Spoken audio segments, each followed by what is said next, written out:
La signification et la valeur de l'onction impliquent que seul l'Esprit de Dieu connaît le plan de manière détaillée et peut tout faire pour que cela soit vraiment réalisé selon le principe et l'intention de Dieu.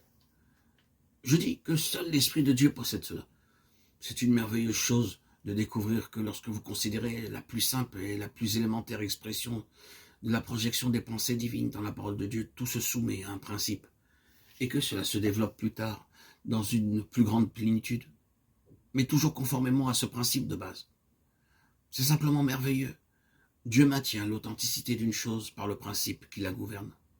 Plus tard, vous ne voyez pas, et cela malgré le développement de cette chose, qu'il y ait eu un quelconque changement par rapport au principe fondamental.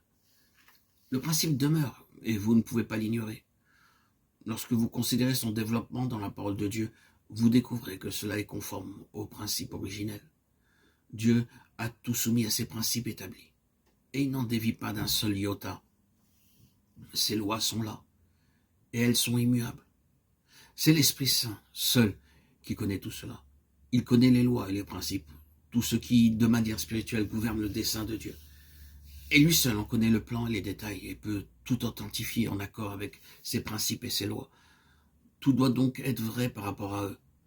Nous pouvons être assurés que s'il y a dans la superstructure quelque chose qui ne soit pas en harmonie avec le principe spirituel divin de base, il s'introduira un défaut qui s'avérera être tragique tôt ou tard. La superstructure, dans chaque détail, doit être fondamentalement conforme au principe originel. Beaucoup parmi nous, nous n'avons pas toute la lumière sur tout cela. Nous tâtonnons sur notre chemin, nous recevons la lumière tout doucement, très peu à la fois. Mais nous avons la lumière. Le ministère prophétique est un ministère d'illumination.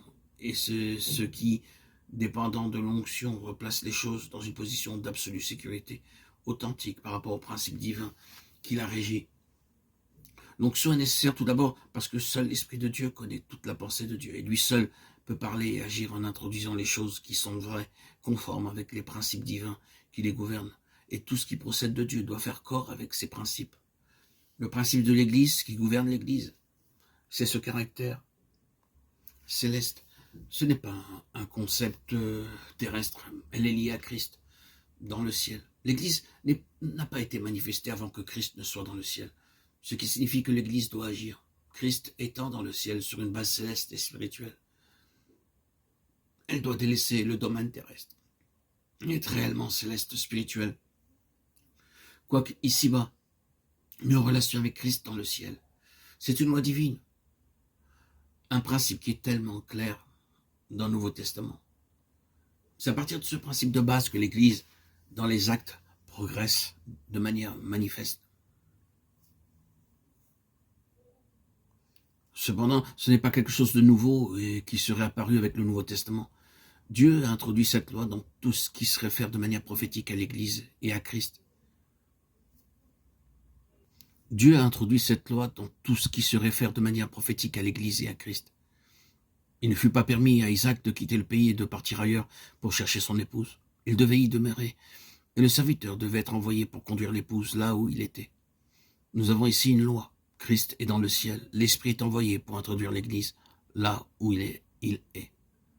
Premièrement, de manière spirituelle et ensuite plus tard, effectivement. Mais le principe demeure.